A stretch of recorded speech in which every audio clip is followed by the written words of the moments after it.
지난주에 우리는 야곱의 잘못된 정착, 세겜 땅의 정착이 어떻게 가정의 위기를 불러왔는가 하는 것을 보았습니다.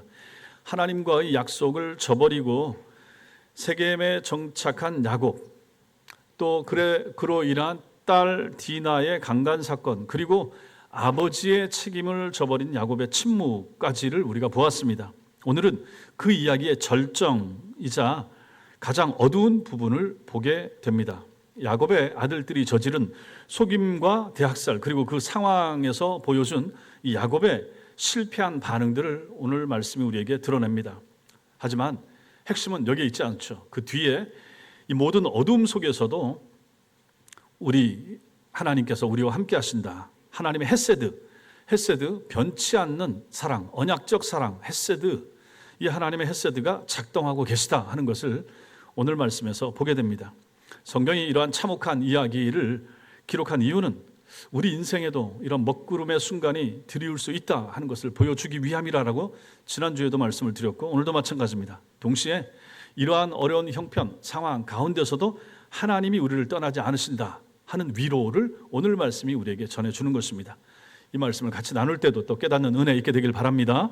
먼저는 속임수에 따라온 잔인한 학살이 있습니다. 세겜과 하몰은 야곱의 아들들이 제시한 조건이 있죠. 그 조건이 뭡니까? 그 땅의 모든 남자들이 할례를 받으면 그 야곱의 딸 디나를 주겠다라는 제안을 받아들인 것이죠.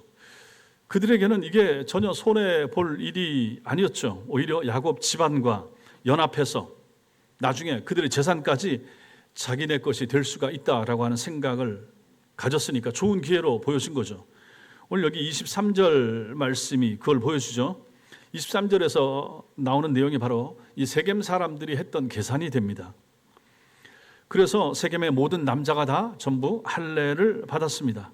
그들은 야곱의 아들들이 진심으로 화해를 원하고 있다라고 믿은 거죠.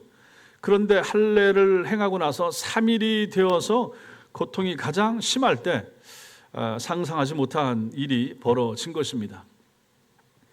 디나의 오빠인 시므온과 레위가 그 세겜 사람들이 사는 것을 습격을 해서 칼로 모든 남자를 죽이는 대학살극을 벌인 거죠.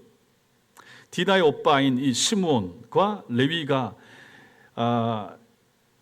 그 사람들을 습격해서 모든 사람들을 싹 죽인 이런 비정한 일, 이걸 가지고 25절과 26절에서 성경은 그대로 있는 그대로 사실을 다 냉정하게 기록을 합니다. 할례로 인해서 몸이 아픈 상태에서 지금하고 또 상당히 다른 그 시점 아닙니까? 굉장히 오래된 시점에 할례를 받았는데 무슨 소독약이 제대로 있겠습니까? 진통제가 있겠습니까? 근데 그런 상황에서 모든 남자들이 할례를 받고 3일 지났다. 가장 고통이 심하고 움직이기 어려운 시점이 됐다 하는 것이죠. 근데 그걸 아니까 아는 디나의 오빠들이 찾아가서 그 남자들을 전부 다 칼로 죽였다 하는 것이죠. 이것은 단순한 자기 동생이 강간당한 것에 대한 복수에서 그치는 것이 아니라 집단 학살극이 벌어진 것이죠. 디나를 강간한 것은 그 추장이었던 세겜 한 사람인데 그와 무관한 그 성에 살고 있는 모든 남자가 다 죽임을 당한 거죠. 일이 여기서 끝나지 않습니다. 오늘 27절부터 29절까지 보면 이제 야곱의 나머지 아들들, 디나의 나머지 다른 형제들, 오빠들이 그 죽음의 도시로 달려가서 뭘 합니까? 남자들 다 죽었으니까 전부 다 노략질을 하는 거예요. 재산, 물건 다 빼앗고 복수라는 명분으로 약탈을 자행하는데 세겜 사람들의 재산뿐만 아니라 어린 아이들과 아내들까지 전부 다 사로잡은 거죠. 종 삼으려고. 이것은 정의의 실현이 아니라 탐욕스러운 범죄 행위인 거죠. 이런 야곱 아들들의 죄악은 세겜이 저지른 죄보다 훨씬 더 나쁘고 큰 죄악이 됩니다. 세겜은 한 사람을 강간했지만 야곱의 아들들은 도시 전체 남자들을 학살하고 모든 것을 다 약탈해버린 것이죠. 더 심각한 게 뭐냐? 이들이 바로 하나님이 택한 이스라엘 민족의 조상들 12지파 남자들이 다 이 일에, 이 행위에 동참을 했다 하는 것입니다. 성경이 이 사실을 조금도 미화하거나 감추려고 하지 않고 그대로 써내려 가고 있다 하는 것이 두렵기도 하고 놀랍기도 한 것입니다. 하나님의 사람들의 이야기라고 해서 덮어준다든지 이런 걸 안 하는 거죠. 그대로 보여주는 거죠. 자, 여기서 우리가 보는 것은 무엇입니까? 교회가 타락하게 될 때 세상과 다름없다 하는 걸 보게 되는 거죠. 요 사람들이, 요 형제들이 전부 다 하나님의 사람이에요. 야곱의 후손들이고 12지파의 대장들이 될 사람들이란 말이죠. 이러한 사람들이라고 하면 삶의 모습이나 여러 가지 살아가는 삶에서 달라야 되고 하나님을 믿는 사람다움 그런 모습들이 나타나야 되는데 지금 하는 짓을 보면 이건 뭐 하나님 전혀 없는 사람들하고 별반 다를 게 없는 거죠. 오히려 이슬람 사람들이 약탈하고 하는 것처럼 다른 이방 우상 숭배하는 사람들이 하는 짓거리하고 뭐가 다른가 하는 것이죠. 다를 바 없죠. 오늘날 교회도 마찬가지일 수가 있다 하는 것입니다. 세상보다도 더 무서워질 수 있는 곳, 거기가 바로 교회고 교인들이 될 수가 있는 거죠.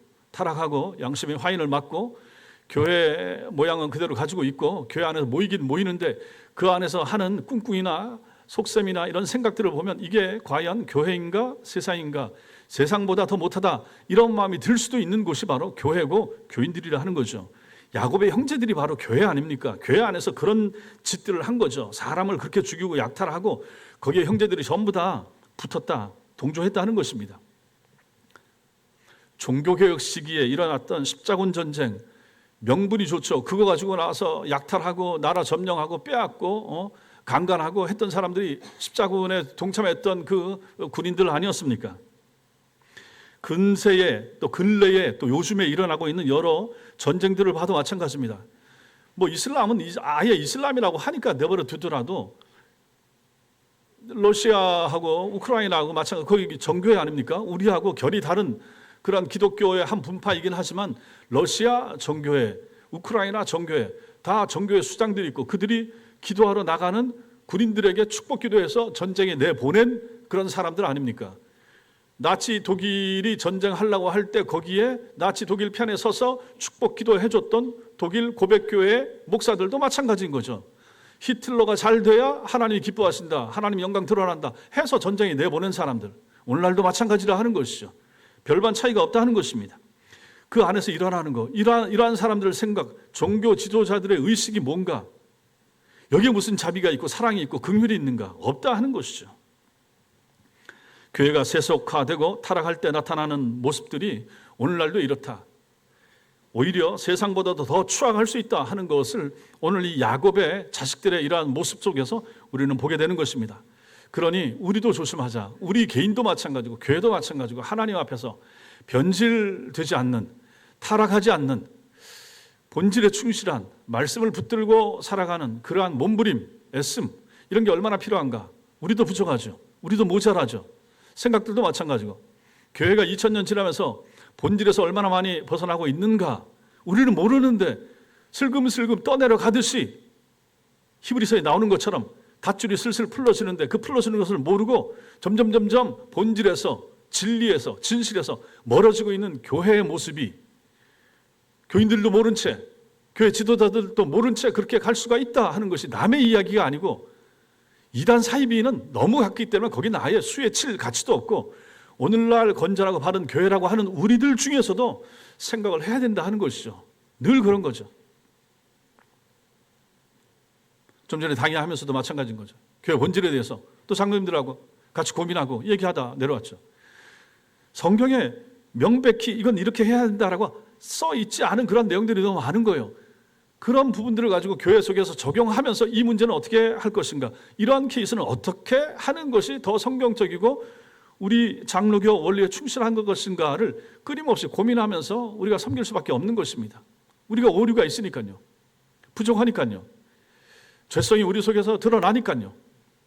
마귀가 교회를 어지럽히려고 하고 교회를 틈타니까요. 사람들 생각을 그렇게 안 좋은 쪽으로 몰아가니까요. 이 형제들 가운데 누구 하나도 이거 안 됩니다. 이게 뭐 하는 짓입니까? 우리 동생이 겁탈 당했다고 해가지고 이런 식으로 사람을 죽여서 되겠습니까? 그렇다고 또 재산 빼앗는 거 이거 안 됩니다 하는 사람 하나도 없는 거예요. 브레이크장, 제동장치가 없는 거죠. 교회도 우리 가정도 마찬가지죠. 누군가 제동장치는 있어야죠. 누군가 깨어있는 사람, 누군가 말씀에 충실한 사람, 아닌 것 같습니다, 이건 아니에요라고 말할 수 있는 사람이 있어야죠. 필요하죠. 두 번째, 우리는 여기서 야곱의 참담한 반응을 봅니다. 이 모든 참혹한 일들이 벌어진 후에 야곱은 처음이자 마지막으로 한마디 말을 합니다. 자기 집안에 벌어진 상상조차 못할 일들을 대면하면서 야곱이 두려웠죠. 그리고 그가 한 말이 30절입니다. 30절 보십시오. 30절 같이 읽겠습니다. 시작. 야곱이 시몬과 레위에게 이르되 너희가 내게 화를 끼쳐 나라 하여금 이 땅의 주민 곧 가나안 족속과 브리스 족속에게 악취를 내게 하는도다. 나는 수가 적은즉 그들이 모여 나를 치고 나를 죽이리니 그러면 나와 내 집이 멸망하리라. 여기서 여러분들 우리 같이 읽었는데 여기서 뭐가 보입니까? 어떤 내용이 나옵니까? 기껏 야곱이 꺼낸 말이 뭡니까? 자식들의 범죄에 대한 도덕적이고 영적인 지적 그 있습니까? 없죠. 자기 연민에 깊이 빠져서 앞으로의 자기 삶을 걱정하는 지극히 자기 중심적인 야곱의 모습만 여기 나오는 거예요. 야곱은 아들들의 살인과 탐욕을 전혀 언급을 안 합니다. 모든 것이. 그리고 뭐가 나옵니까? 나의 안전 너희가 내게 화를 끼쳐 이러죠. 나는 나를 그리고 나와 내 집이 계속해서 나만 얘기합니다. 야곱이 여기서 보이는 모습은 아버지의 역할을 완전히 포기한 그러한 무능한 아버지의 모습입니다. 자녀들의 잘못에 대하여 도덕적인 영적인 지도를 하는 것이 아니라 자신의 안전만을 걱정하고 있는 야곱의 비겁한 모습입니다. 야, 이게 뭐냐? 너네 뭔 짓을 한 거야? 잘 좀 여기서 머물러서 살아보려고 했더니 너희들이 지금 이게 다 망쳐놓은 거 아니야? 정신 나간 것들. 이런 의도가 여기에 들어있는 거예요. 이런 비겁한 아버지에게 아들들이 하는 말이 31절입니다. 야곱의 아들들이 아버지의 딸이라고 말하지 않고 우리 누이라고 말하는 것을 보십시오. 얼마나 서글픈 일입니까? 아버지도 강간당한 딸에 대한 그러한 연민이나 이런 마음도 없고 형제들도 마찬가지인 것이고 그러한 아버지를 보면서 이 자식들이 하는 말도 보시라 하는 것입니다. 이 대화에서 우리는 가정 질서가 철저히 무너진 모습을 보는 것입니다. 아버지는 자신의 역할을 포기했고 자녀들은 아버지를 존경하는 모습이 하나도 안 보입니다. 가정의 영적 리더십이 붕괴되어 버린 거죠. 야곱의 이 비난은 여기서는 그저 자기 연민에 빠져서 내뱉는 비겁한 비난에 불과한 너희들 때문에 내가 지금 사는 것이 힘들어졌어. 이제 이 옆에 있는 사람들하고 이제 어떻게 지내란 말이야. 이렇게 되는 거죠.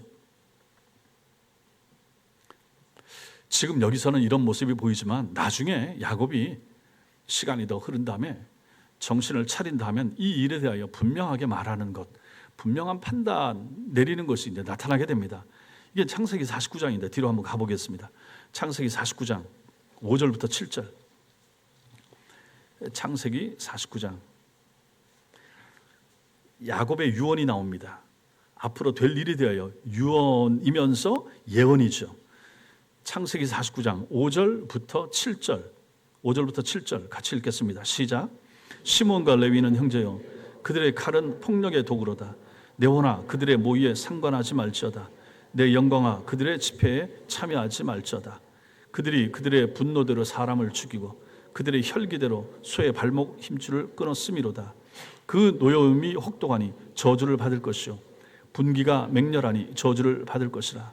내가 그들을 야곱 중에서 나누며 이스라엘 중에서 흩으리로다. 예, 여기서는 지금 바른 판단을 하고 있고 그 일에 대한 징계와 앞으로 일어날 일에 대해서 분명하게 판단하고 있는 그러한 야곱의 모습을 보게 되는 것입니다. 비록 지금 이 상황에서는 영적으로 영혼의 어두운 밤에서 헤어나지 못하는 야곱의 모습을 보지만 후에 정신 차린 다음에는 이 사건에 대하여 정확한 영적 판단을 내리는 야곱의 모습을 여기서 보는 것입니다. 세 번째로 우리는 오늘 말씀에서 먹구름 속에서도 이런 어두움 속에서도 현존하시는 하나님의 헤세드를 봅니다. 하나님의 언약적 사랑이 이러한 상황 가운데도 여전히 있더라 하는 것이죠. 지난주에도 말씀드렸지만 오늘 창세기 34장의 가장 특징적인 점 중에 하나가 뭐냐면 하나님이라고 하는 단어가 전혀 등장하지 않는다는 것입니다. 이것은 우리 인생에 먹구름이 낄 때 상황과 많이 닮았습니다. 그럴 때 우리는 뭐라고 말합니까? 하나님 어디 계신가? 하나님, 내가 이럴 때, 내가 이렇게 어려운데 이런 위기 상황 가운데 하나님이 나한테 해준 게 뭐 있어? 하나님이 내 기도를 왜 안 들으시지? 하나님 어디 계시지? 이렇게 묻는 거죠. 오늘 지금 이 상황이 꼭 그와 비슷한 상황이다 하는 것이죠. 그러나 하나님이라고 하는 단어가 등장하지 않는다고 해서 하나님이 안 계신 것인가? 하나님이 안 보시는 것인가? 하나님이 안 들으시는 것인가? 그건 아니더라 하는 것입니다. 오히려 하나님 그때에도 야곱과 함께 계셨고 그들의 고통 가운데 함께 하셨으며 그분의 헤세드로 그들 가운데 찾아오셨다 하는 것입니다. 야곱은 인간적인 생각에서 좀 안정을 찾고자 했을 것입니다. 그동안의 타향살이가 얼마나 길었습니까? 얼마나 힘들었습니까? 늘 불안의 연속이었죠. 자신이 과연 아버지 집으로 다시 돌아갈 수 있을까? 불확실했습니다. 이러한 불안과 불확실성은 그에게 시간이 지나면서 하나님을 의지하고 바라고 살도록 만들어 주었습니다. 하지만 이제 가나안으로 거의 돌아왔습니다. 돌아와서 이곳 세겜에서 단을 쌓은 후에는 자기 생각과 판단대로 살아도 괜찮겠다 이런 생각이 드는 것 같습니다. 이제는 좀 허리띠를 풀러도 될 것 같다. 이만큼 돌아왔으니 이런 마음이 들었던 것 같아요. 그래서 안정을 추구하면서 세겜에 정착하기로 결정을 내린 것 같습니다. 물론 이 일을 하나님 내가 여기 세겜에 머무를까요? 물어보지도 않았죠. 하나님께. 물어봤으면 하나님께서 아니라고 했겠죠. 베들로 가라고. 아버지한테로 가야 된다고 얘기를 하셨겠죠. 이러한 인간적인 안정의 시도는 영적인 판단에 있어서 오류를 가져왔죠. 잘못된 판단을 내린 거죠. 그리고 결국 오늘 같은 이러한 비참한 실패를 초래한 것입니다.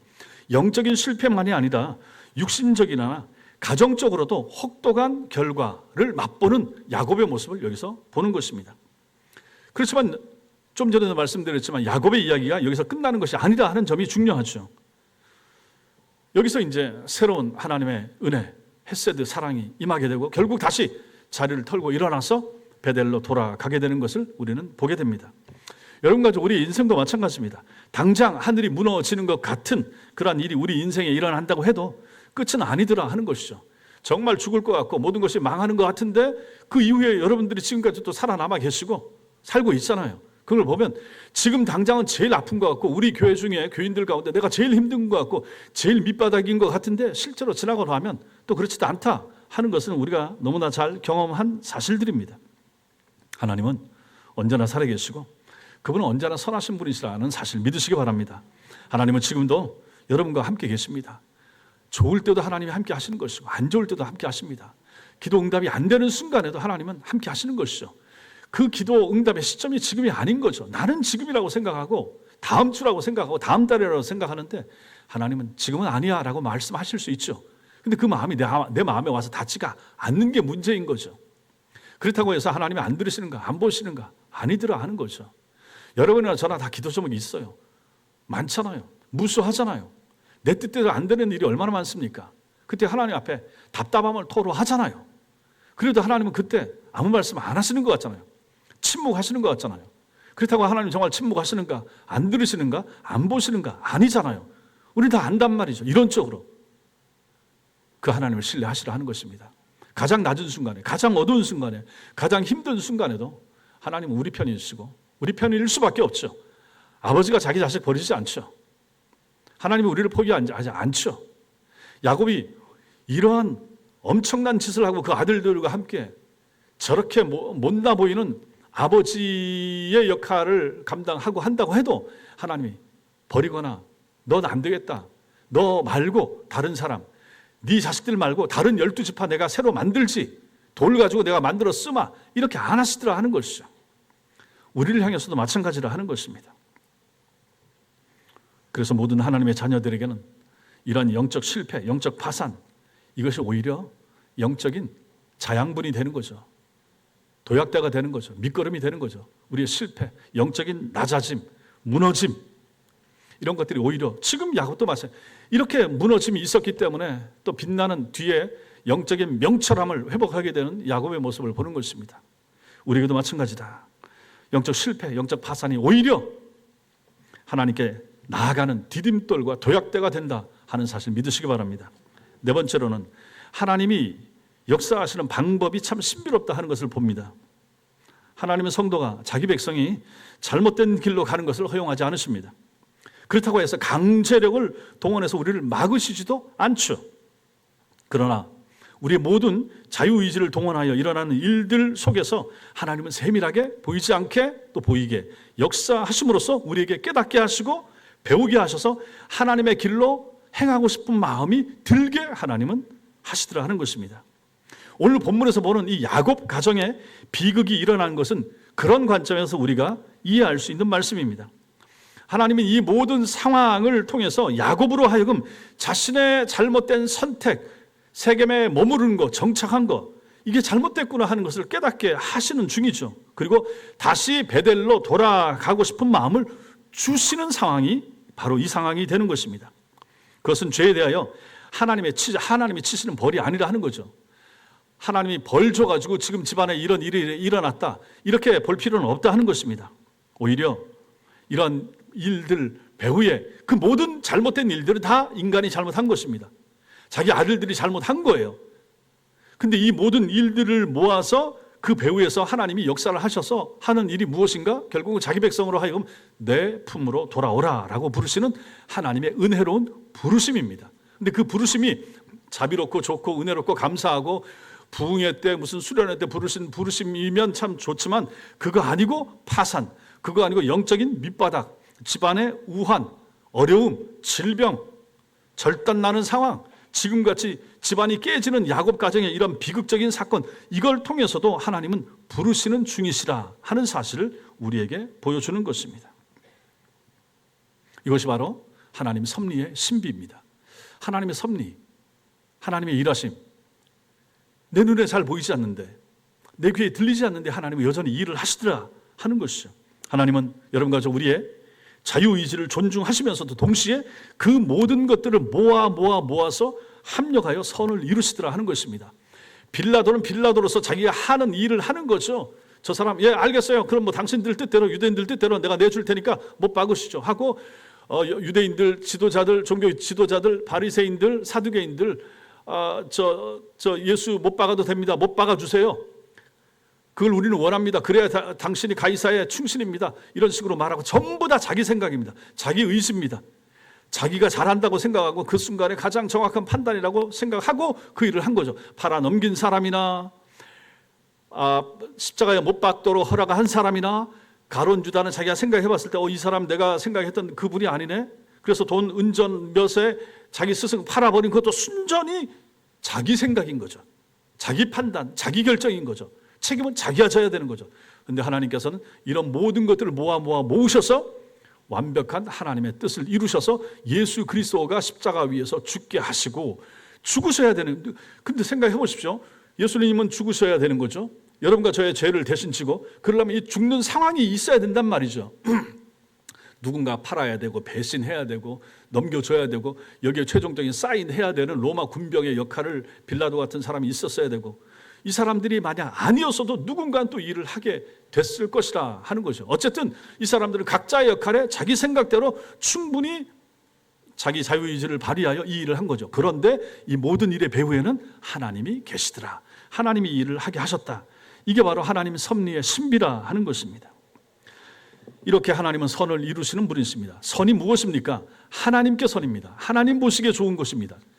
우리 보기엔 아프고 힘들고 우리 보기엔 원치 않고 우리 보기엔 악처럼 나쁜 것처럼 보일 수도 있어요. 그런데 하나님 보시기에 좋으면 그게 선이라고 하는 거죠. 이러한 하나님의 역사하심 믿으시기 바랍니다. 마지막으로 우리는 오늘 말씀에서 현실적이고 실천적인 교훈들을 좀 봐야 됩니다. 다시 오늘 말씀에서 우리가 분명히 할 것이 있습니다. 이것은 믿는 자의 가정에도 이러한 일들이 일어날 수 있다 하는 것입니다. 부끄러운 일들, 흉악한 일들, 흉폭한 일들, 어쩌면 신자들 가정에, 생각해 보세요. 야곱 가정의 자식들이 하는 짓을 보시란 얘기입니다. 누구 하나도 반대하지 않았고, 근데 이게 신자들 가정에, 하나님을 안다고 하는 가정에 이 일이 일어나더라. 그래서 성경은 특별히 디나가 강간당한 이 사건을 거기서 뭐라고 씁니까? 세겜이 이스라엘에게 부끄러운 일을 행한 것, 이렇게 묘사하고 있습니다. 야곱이 아니라 이스라엘이라고 쓴 것을 주목해야 됩니다. 하나님의 사람이라고 해서, 신실한 그리스도인 가정이라고 해서 이러한 비극적인 일을, 이러한 참혹한 일들이 비껴가는 것은 아니라 하는 것입니다. 이것이 우리가 직면해야 하는 현실인 것입니다. 그렇다면 우리는 이러한 세상 가운데서 신자로서 어떻게 살아가야 되는가? 오늘 여기 나오는 것처럼 야곱의 실패를 통해서 우리는 가정에서 이 아버지의 영적인 리더십이 얼마나 중요한가? 영적 리더들은 그 책임을 다하라 하는 것입니다. 야곱처럼 하지 말고, 아버지가 영적으로 침묵할 때, 아버지가 수동적일 때 가정 전체가 영적인 위험에 노출된다 하는 것입니다. 여러분들 가운데는 아내가, 여러분들이 남편이 신앙생활을 잘 안 하니까, 믿음 없으니까, 교회 안 나오니까 여러분들이 가장의 역할을 감당하시는 분들이 꽤 많이 있으십니다. 여러분들이 중요합니다. 여러분 한 사람이 중요한 거죠. 여러분들이 영적으로 깨어 있어야 됩니다. 능동적이 되어야 됩니다. 그래야 가정이 삽니다. 살릴 수 있습니다. 살아날 가능성이 있는 거죠. 그 영적 리더가 가정의 방향을 제시해야 되는 거죠. 위기가 닥쳤을 때 하나님의 뜻을 구하고 가족을 올바른 길로 인도할 그런 의무와 책임이 있다는 것입니다. 하나님 와서 바르게 판단합시다. 예배에 대해서 이렇게 합시다. 주일에 대하여, 하나님 앞에 드려야 될 물질에 대하여 그 기준을 아버지가, 영적 리더가 분명히 정해 주셔야 된다 하는 것이죠. 자신의 안전이나 체면 생각하다가는 다 망칩니다. 자식들을 다 베립니다. 우리 인생의 먹구름이 드리울 때 우리는 두 가지 선택에 직면합니다. 하나는 하나님을 원망하고 의심하는 것이고, 다른 하나는 이 상황을 통해서 하나님이 우리에게, 나에게, 우리 가정에게 무엇을 말씀하시는가 깨닫는 것입니다. 이 두 가지 뭘 해야 되겠습니까? 당연히 후자를 해야 되는 거죠. 야곱의 경우에 이 모든 어려움은 그로 하여금 잘못된 정착에 대하여 깨닫게 한 거죠. 아하, 내가 여기 세겜에 머무른 거 잘못된 것이구나. 그리고 베델로 돌아가게 만드시는 하나님의 부르심으로 이제 자기 속에서 들었다 하는 것입니다. 여러분과 저도 어려운 상황에 직면할 때 하나님이 나에게 무엇을 말씀하시는가, 이 일을 허락하시는 하나님의 뜻이 무엇인가, 이걸 물으셔야 됩니다. 항상 위기의 순간에, 어려움의 순간에, 선택의 순간에, 결정의 순간에, 판단의 순간에 하나님을 먼저 물으시라. 하나님 앞에, 하나님 제가 어떻게 하면 되겠습니까? 우리 자녀의 문제 어떻게 하면 되겠습니까? 물으셔야 된다 하는 것이죠. 야곱이 임종수에 아까 우리가 읽었던 것처럼 시므온과 레위에 대해서 내린 그의 정확한 평가는 그가 결국 이 사건을 통하여 영적인 성장을 이루었다 하는 것을 우리는 보게 됩니다. 여기서는 부족했는데, 여기서는 모자랐었는데, 참 아버지가 야곱이 저 정도밖에 안 되는가 했는데, 여기로부터 시간이 흘러서 이제 세상을 떠날 때쯤 돼서 창세기 49장에 가서 이 일을 되새기면서 판단하는 그의 영적인 능력을 보니까, 아, 그때는 정말 족장다운 그런 모습을 보더라 하는 것이죠. 때로는 실패와 아픔을 통해서만 우리는 진정한 지혜를 얻게 되기도 한다 하는 것을 야곱의 모습을 통해서 배우는 것입니다. 사랑하는 성도 여러분, 오늘 우리가 함께 살펴본 이 야곱 가정의 비극적인 일은 정말 읽기조차 힘든 내용입니다. 그 내용 보십시오. 강간, 속임, 학살, 노략질, 이게 신자들 가정에 일어날 수 있는 일이겠습니까? 이 중에 하나만 일어나도 이거 너무 부끄럽고 힘들고 어려울 텐데, 이런 일들이 연이어 계속 일어나는 이러한 모습을 본다 하는 것입니다. 이러한 끔찍한 일들이 하나님의 언약 가정에서 벌어졌다 하는 것이 믿기지 않을 정도의 내용이 오늘 여기 우리가 읽은 거죠. 그래서 우리는 이렇게 말할 수 있습니다. 그 상황에도 하나님의 헤세드는 현존한다, 이렇게 말할 수 있는 거죠. 하나님의 헤세드는 그 상황에도 있더라 하는 것이죠. 그러니까 여러분과 저희가 어떤 실패, 우리도 야곱 같은 실패할 수 있죠. 세상적 실패도 할 수 있고 영적인 실패도 할 수 있고, 저게 신자야? 별별 소리를 다 들을 수도 있죠. 뭐 교계 지도자들 가운데 막 추악한 모습으로 나락으로 떨어지는 모습에 나타날 수도 있죠. 불택자라서 그럴 수도 있지만 택한 하나님의 백성인데 그런 실수와 잘못된 판단했을 수도 있습니다. 그러한 부끄러운 일을 통하여서도 결국은 하나님이 나를 부르신다 하고 돌아올 사람이 있을 수 있는 거죠. 그게 얼마나 감사한가. 그러면 정신 차려서 지옥으로 가지 아니하고 하나님 나라 곡식 창고에 들여지는 알곡으로 설 수만 있다 그러면 내 모든 걸 버릴 수 있잖아요. 내 명예가 뭐가 중요하겠습니까? 물질을 잃는다고 해도 하나님만 붙잡고 그 이름만 의지해서 설 수만 있다면, 사는 하나님의 참된 백성만 될 수 있다 그러면 사실 땅에 있는 거 모든 거 다 버리거나 포기할 수도 있지 않겠습니까? 그런 것을 우리는 여기서 본다 하는 것이죠. 뭐 때문에 이게 가능합니까? 하나님의 헤세드 때문에 가능한 거죠. 나의 살람, 나의 돌이킴, 내가 정신 차려서 아니에요. 뭐 때문입니까? 하나님의 사랑 때문입니다. 언약적 사랑, 이게 헤세드입니다. 그래서 이 사랑은 언약적 사랑이다. 끊임없이 추구하고 따라오는 사랑, 추적하는 사랑, 시편 23편에 나타나는 그 사랑, 사냥꾼이 사냥감을 쫓듯이 쫓아가는 그 언약적 하나님의 사랑, 포기하지 않는 사랑. 사냥꾼은 사냥물을 포기하지 않습니다. 끝까지 쫓아가서 쏴서 잡아서 챙겨서 돌아오는 거죠. 하나님의 사랑이 우리를 향하여 이렇더라. 우리는 도망가는데, 멀찍이 떨어지려고 하는데, 이리 뛰고 저리 뛰고 하는데 하나님 마음에 안 들게 행동하는데도 불구하고 하나님은 정말로 사랑하는 하나님의 백성을 포기하지 않더라, 버리지 않더라. 야곱이 바로 그 사람 아닙니까? 야곱의 12아들들이 바로 그들 아닙니까? 이 못나 보이는 사람들을 향하여 하나님의 언약적 사랑 헤세드가 살아있더라 하는 것이죠. 우리는 이것을 여기서 봅니다. 창세기 34장이 하나님이라고 하는 단어를 전혀 사용하고 있지 않지만 야곱의 삶을 찾아오셨던 은혜의 하나님은 한순간도 야곱을 떠나신 적이 없습니다. 여러분과 저도 그렇다는 사실 믿으시기 바랍니다. 우리를 찾아오셨던 하나님은 결코 우리를 떠나지 않으시고 그날이 오기까지, 우리 생명이 다하는 날까지 우리를 지키시는 언약의 하나님, 헤세드, 언약적 사랑, 그 사실 믿으시기 바랍니다. 여러분이 지금 인생에서 어떤 먹구름이 끼어 있습니까? 여러분 가정에, 혹시 가정에 어떤 문제가 있습니까? 자녀 문제로 고민하십니까? 건강이나 경제적인 위기 때문에 힘드십니까? 인간관계에서 어떤 상처를 받으셨습니까? 그 어떠한 어둠 속에서도 기억하셔야 될 것이 있습니다. 무엇입니까? 헤세드입니다. 하나님의 언약적 사랑, 언약적 사랑. 하나님은 그 모든 상황을 통해서도 여러분을 더 깊은 신앙으로, 더 온전한 모습으로 만들어 가고 계시다 하는 사실 믿으시기 바랍니다.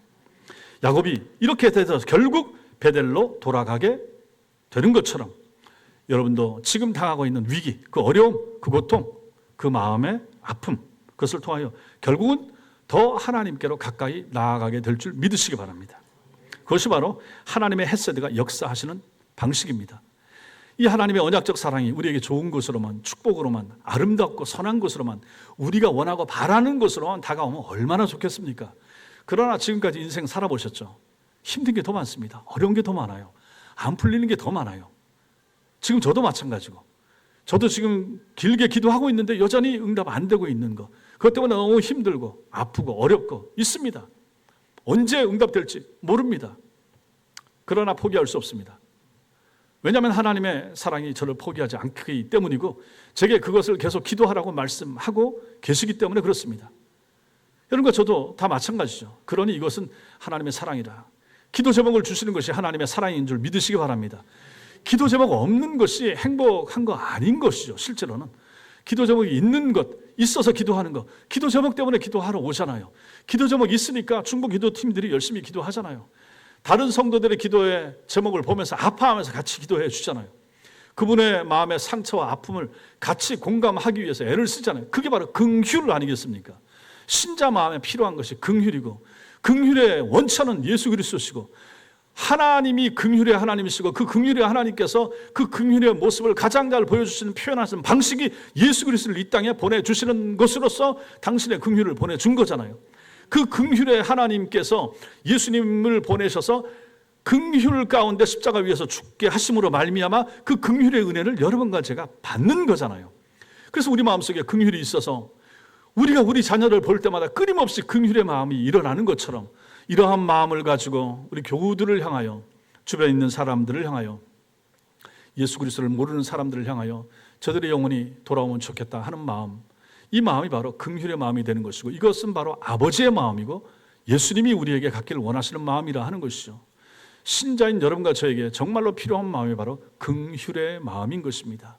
내 자녀와 내 손주를 향하여 끊임없이 가지는 그 애달픈 마음, 그 안타까운 마음, 잘 되기를 바라는 마음, 그 마음을 가지고 우리 주변에 있는 사람들과 우리 교우들을 향하여 우리가 그 마음을 표현할 때, 그것이 바로 하나님의 사랑이 나타나는 방식이 된다 하는 것입니다. 우리는 오늘 말씀에서 이러한 하나님의 언약적 사랑, 헤세드가 이렇게 나타남으로 말미암아 하나님은 이러한 방식으로도 야곱을 찾아가시고 사랑하시는구나 하는 것을 배우게 되는 것입니다. 여러분과 저의 인생과 우리의 삶 가운데서도, 우리 자녀들 위에도 하나님의 언약적 사랑, 헤세드가 끊임없이 머물고 있다, 머물기를 원한다, 머물기를 소망합니다, 이런 마음이 여러분과 저에게 있기를 주님의 이름으로 축원합니다. 우리 찬양하고